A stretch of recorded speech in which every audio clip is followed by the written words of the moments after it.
हमें सड़कों पर अगर नमाज पढ़ लिया तो हमें जेल की सलाखें मिलती है, और वहीं दूसरी तरफ 2 महीने हाईवे को बंद करके कांवड़ियों को चलाया जाता है। मेरे दोस्तों, मेरे बुजुर्गों, कभी आपने सोचा ऐसा क्यों है? कभी सोचा गोश्त के नाम पर हमें क्यों मारा जाता है? हमारी मसाजिद से लाउडर क्यों उतारे जाते हैं? आज पूरे हिंदुस्तान में मुसलमानों को मुसलमान के नाम से टारगेट किया जा रहा है। दाढ़ी टोपी गोश्त के नाम पर मारा जा रहा है। क्या मेरी बात गलत है? अगर आप पढ़ाई में अव्वल नंबर आते हैं तो टेलीविजन पर चलाया जाता है एजुकेशन जिहाद। चलाते कि नहीं चलाते? हमारे यहाँ उत्तर प्रदेश में तो हमारे मुख्यमंत्री साहब, वहाँ की कैबिनेट ने मिलकर के जिहाद के नाम से एक कानून बना दिया, लव जिहाद। इनको मालूम नहीं है जिहाद का मतलब क्या होता है। जिहाद का मतलब उन अंग्रेजों को मालूम है जो हमसे आजादी की लड़ाई में लड़ रहे थे। जब जिहाद का नाम सुनते थे तो उनकी पैंट गीली हो जाती थी। आज टारगेट हमारा मदरसा है, हमारी मसाजिद है। उत्तर प्रदेश में या पूरे हिंदुस्तान में, इसी दिल्ली के अंदर मुसलमानों को नमाज पढ़ते हुए पुलिस वालों ने लात से मारा। मारा कि नहीं मारा?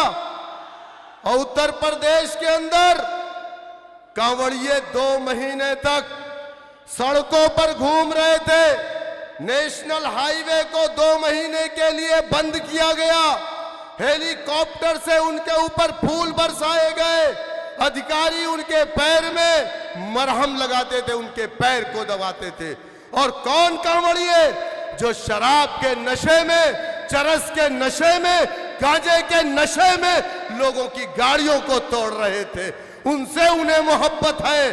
और जिसने इस देश को बनाया है, जिसने इस देश की आजादी के लिए अपने मसाजिद से, अपने मदारिस से जिहाद का फतवा दिया है, इन बीजेपी वालों को उससे नफरत है। डरना नहीं है, घबराना नहीं है। तूफानों से आंख मिलाओ, सैलाबों पर वार करो, मल्लाहों का चक्कर छोड़ो, तैर के दरिया पार करो। हमारी मसाजिद से लाउडर क्यों उतारे जाते हैं? क्या ये बात गलत है कि 24 घंटे कीर्तन होते हैं? एक नहीं, 4-4, 5-5 लाउडर लगाए जाते हैं, लेकिन हमने कभी एतराज नहीं किया। जबकि सुप्रीम कोर्ट की गाइडलाइन है सुबह 6 बजे से रात 10 बजे तक, उसके बाद किसी तरीके का कोई लाउडर नहीं बजाया जा सकता। बावजूद उसके 24 घंटे हमें कोई एतराज नहीं है, वो भी हमारे भाई हैं, लेकिन हमें एतराज नहीं है तो फिर तुम्हें क्यों एतराज है?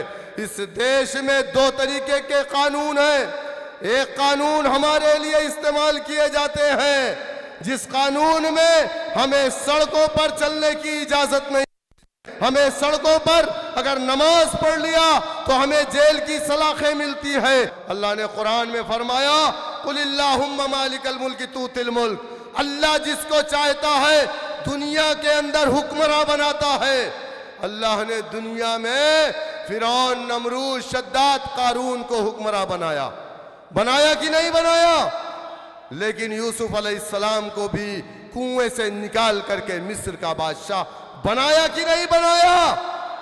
मेरे दोस्तों, मेरे बुजुर्गों, कि जमीन के नीचे से खंडर जरूर निकलेगा, जमीन के नीचे से खंडर जरूर निकलेगा, हमारे नाम का पत्थर जरूर निकलेगा।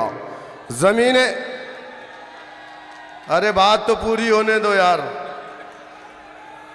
हमारे नाम का पत्थर जरूर निकलेगा। जमीने हिंद की तह को कुरेद कर देखो, मेरे बुजुर्गों का भी सर जरूर निकलेगा। मेरे दोस्तों, मेरे बुजुर्गों, किसी ने कहा कि किसी कौम को मारना है तो उसके हाथ से सिर्फ कलम छीन लो, वो कौम मर जाएगी। और एक प्री प्लान मुनज़्ज़म मंसूबाबंद साजिश के तहत हम मुसलमानों के साथ यही हुआ। हिंदुस्तान की तारीख गवाह है इस बात की कि 75 सालों में हमने अपना डंडा झंडा अपना नेता नहीं बनाया।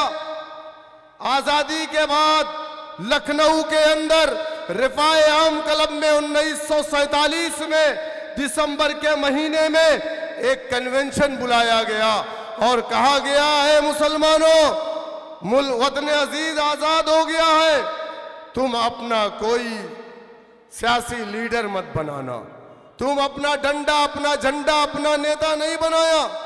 इस देश के अंदर 2 सियासी पार्टियां हैं, एक कांग्रेस एक मुस्लिम लीग, लेकिन ए मुसलमानों, मुस्लिम लीग तुम्हारी पार्टी नहीं है।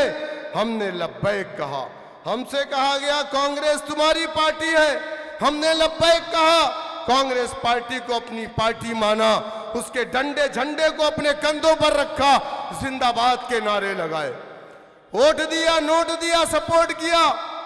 इस मुल्क के अंदर 1 साल 2 साल 3 साल नहीं, 60 साल तक इस मुल्क का इख्तिदार हमने कांग्रेस पार्टी को दिया। लेकिन क्या ये बात सच नहीं है? जब हमारा मुल्क आजाद हुआ, इस देश के अंदर मुसलमान सरकारी नौकरियों में 30% से ज्यादा था, लेकिन आज सरकारी नौकरियों में मुसलमान 1% नहीं है।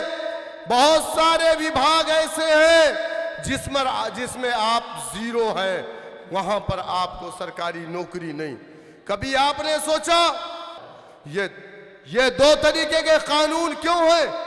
इसलिए है क्योंकि इस देश में आपने अपना कोई पॉलिटिकल जिस समाज के पास अपना डंडा अपना झंडा अपना नेता अपनी पार्टी नहीं होती है, उस समाज को जमहूरियत में, जमहूरी मुल्क में इंसाफ नहीं मिलता।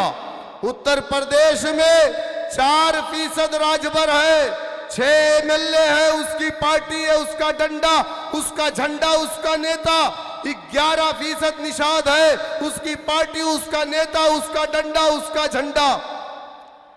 आपका डंडा आपका झंडा आपका नेता कहां है? आप बताओ मुझे। जिस तरीके से आज हमारे कायद पर इल्जाम लगाते हैं, कहते हैं बीजेपी की बी टीम है, हम बीजेपी की बी टीम नहीं है। हम पर इल्जाम लगाने वाला कोई हिंदू भाई नहीं है। हमारे दोस्त हिंदू भाई तो कहते हैं कि अगर हमारे पास इतना काबिल लीडर होता तो हम उसकी पूजा करते, लेकिन तेरा समाज कब समझेगा जो तेरे लीडर पर इल्जाम लगाता। हम पर इल्जाम लगाने वाले मुसलमान हैं, और वो मुसलमान जो आम आदमी पार्टी के चपरासी हैं, वो मुसलमान जो कांग्रेस पार्टी के दलाल हैं, वो मुसलमान जो बीजेपी के अंदर जाकर के अपने पेट को भरने के लिए हमें बुरा भला कहते हैं।